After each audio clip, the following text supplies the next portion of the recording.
It's Nick here for Into Boxing, and I'm delighted to be joined by Adam Smith. First of all, Adam, how are we?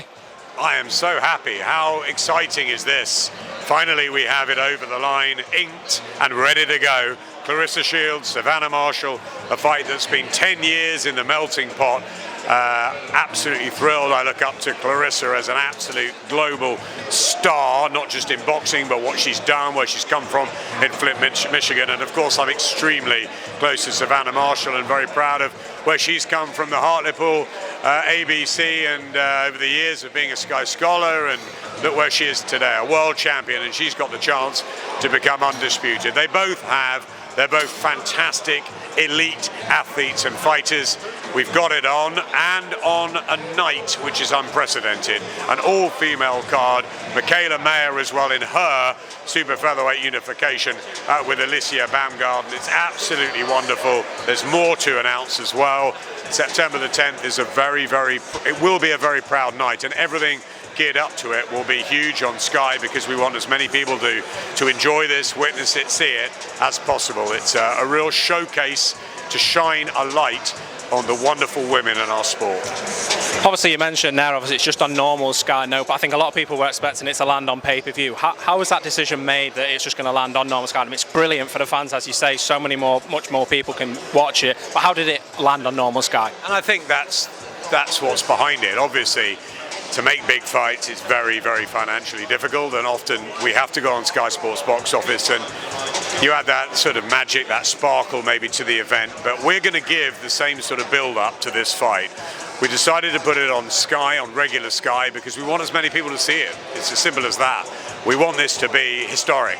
We want this to be a landmark moment, and that was it. And it is expensive. It is costing a lot of money, but actually we feel that if you look at what we've done with the WSL and the netball and the golf and the cricket, women's sport is fantastic. It's absolutely brilliant. I work in the darts as well, and see Lisa Ashton, Fallon Sherrock and Laura Turner, and it's just brilliant to have the women flying and on this sort of platform. And while we've got a huge platform, Sky Sports News, digital, social, and obviously Sky Sports itself, we had to put this on main event, and we want to push as many people to watch it and get those eyeballs on. We had a record-breaking audience with Chris Eubank and Liam Williams earlier in the year. Then we almost got as much for the Taylor Catchwell fight too, and it was decided by the bosses to put this on Sky Sports. So I hope the fans enjoy that, appreciate that.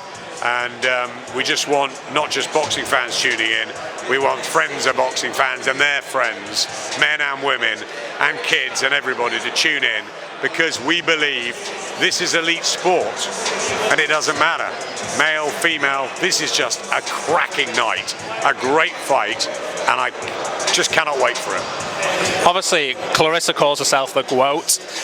And I've seen online a couple of things where it's saying, is this the fight to determine the #1 pound-for-pound female fighter? Listen, that's subjective, that's debatable. I'm a massive supporter of Katie Taylor's, iconic, a flag bearer for boxing, amateur and pro, inspirational to everybody, my children included. Good friend of hers, so I wouldn't disrespect Katie by saying, she's not pound for pound the best. Claressa believes she is, Savannah will believe she is after this. That's for other people to decide. I think what we've seen in the Garden, topping the bill with Katie Taylor and Amanda Serrano on DAZN, was phenomenal, and it was a fight and night to remember forever. Absolutely brilliant. We go again with another wonderful fight. I think what this has got is both are unbeaten. There is history, there is that needle, there is that maybe extra little bit of spice with this one, but you can't really compare. They're just all great fights, and there's others to be made as well. I just think it's wonderful shining a light. I just think back to 10 years ago, a decade ago, when a very shy Savannah Marshall sort of walked into the Sky offices.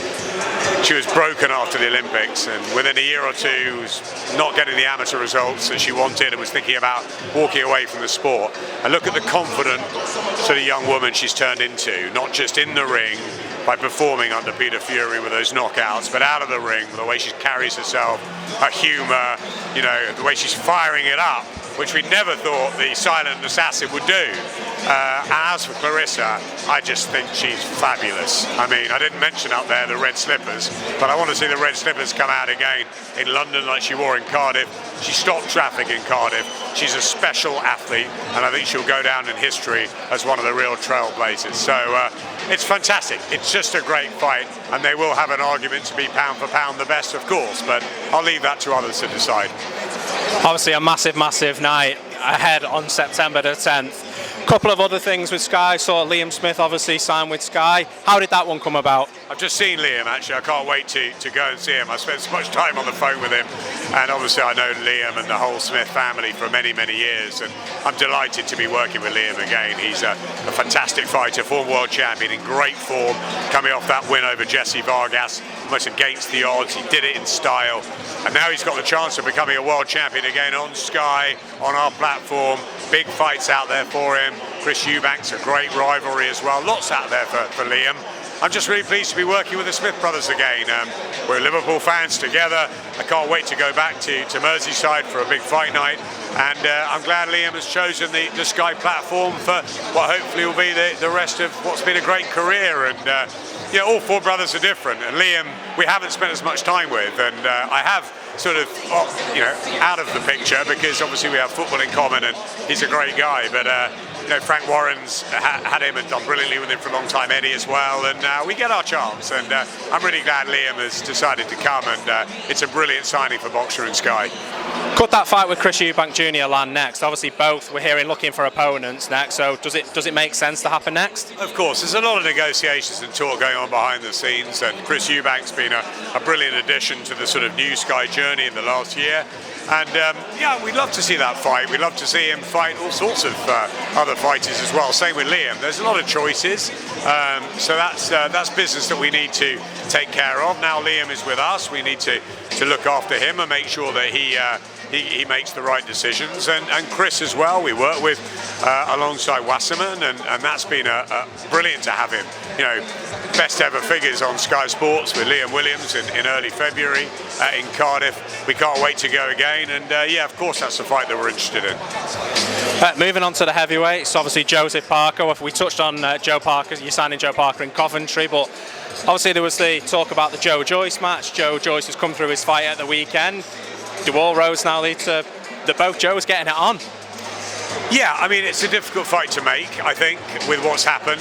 Joe Parker's with us, Joe Joyce is with Frank and Francis and George, and I know there's been a bit of back and forth between the promotional parties, and I had a good chat with George the other day, and look, I think that they're in the Joe Joyce business, we're in the Joseph Parker business now. Joe Parker's a fantastic signing for us, he's a great guy, and I think that's really important. He's smashing and he's fantastic.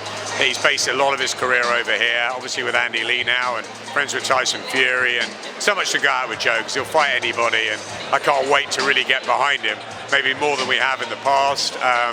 And Joe Joyce, I'm a massive admirer and fan of Joe Joyce. I think he's done wonderfully well. He was great the other night. I think Frank and George have got a terrific fighter there. We want Joe Parker to become a two-time heavyweight champion. They want Joe Joyce to become a world champion, and maybe when they both have world titles, their paths will meet. But of course, it's the glamorous blue ribbon division. The titles are with Tyson, and with who knows what he's going to do, and obviously with Alexander Usyk, and he's going to fight Joshua. So Daniel Dubois has got the WBA regular title. I was just with the Dubois family earlier, congratulating them. So there's some great interest and fantastic fights to be made. Joe's got, obviously Joyce has got that win over Daniel, and he's going from strength to strength. He's not young, so he's got to get on with it, but neither's Joe Parker. So they've both got to move, and I think it's a hard fight to make, but let's hope it's made down the line, and it'll be great to see.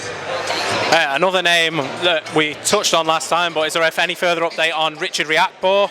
Obviously we talked about world title possibly, or maybe an interim fight then a world title. Anything movement on that? Well, there's a bit of a change, isn't there, in the cruiserweight world with what happened in Australia.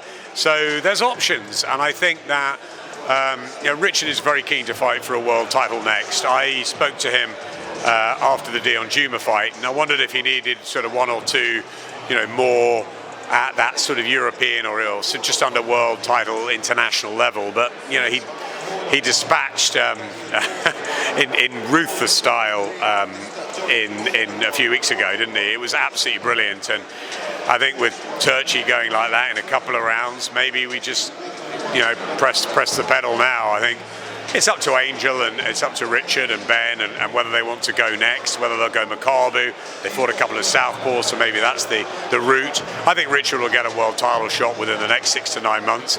Let's not forget Lawrence Okoli as well, of course, who's the leading cruiserweight in Britain and obviously a world champion, and he's done amazing things. But there's a lot of good fights out there for Richard Riakporhe. I saw an Insta today. I think he's coming back from a well-earned rest, and we'll welcome him back. We love Richard. He's a great role model. He's a fantastic advert for the sport, and who knows, maybe he'll become world champion within the next 9 months. And the final one from me, the final name is Adam Azim. I mean, he lit up Coventry with an unbelievable performance. I think people were expecting a tough test for Adam that night, and he just blitzed his opponent away. What's sort of on the horizon for Adam? Is it a case of just step him up again? I'm not sure I've been as excited about a fighter in a long time. I mean, obviously we have a huge amount of quality Olympians that we've just signed. I'm very, very excited about Caroline and about Lauren, about Claressa, about Fraser and Ben, who will be turning professional very soon. But there is something about Adam and the manner of how he's dealing with his embryonic opponents with the first stages that does make you think back to the likes of Ricky and Amir and Naz. And look, it's a long way to go. Let's not get ahead of ourselves. But Shane McGuigan's a pretty astute character and judge of a fighter. He believes he's the best he's ever worked with. And Adam's delivering it in the ring, and he's putting a little sparkle on with some box office backflips as well and all of that. He is as charming out of the ring as he is menacing in it. I think the future is extraordinarily bright for Adam Azim. I want to see him out quickly again. Maybe not this side of the summer holidays, maybe in September, but I want to get some real momentum with Adam. We gave him a peak time slot. Obviously, he delivered in droves, and we'll be looking to do that again and really getting behind Adam Azim. I think the future is so bright for Adam. He's still very, very young. He's only just turning 20, I think, in a couple of weeks, and yeah, it's brilliant. But it is early days. He will need to be tested, those minerals, the levels, all of that.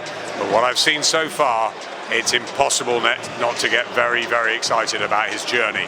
And he's such a smashing guy, and the family are great. So yeah, I'll be right behind Adam and doing all we can from a broadcasting point of view to develop him into a star, as we will with Ben and with Fraser and with Caroline and Lauren and Karis. We have a plethora, a massive, massive group of fantastic next generational talent. It'll take a bit of time. It's not going to happen overnight. Have some patience. Keep saying to Ben, patience. It's not all going to happen tomorrow. This is a building process. We're building well. Ian Smith's a great addition. Joe Parker's a great addition. This is a big announcement today for Boxer. We're doing all right. Well, Adam Smith, thank you very much for giving Into Boxing some of your time again, and hopefully we'll catch up with you in the future. Of course we will.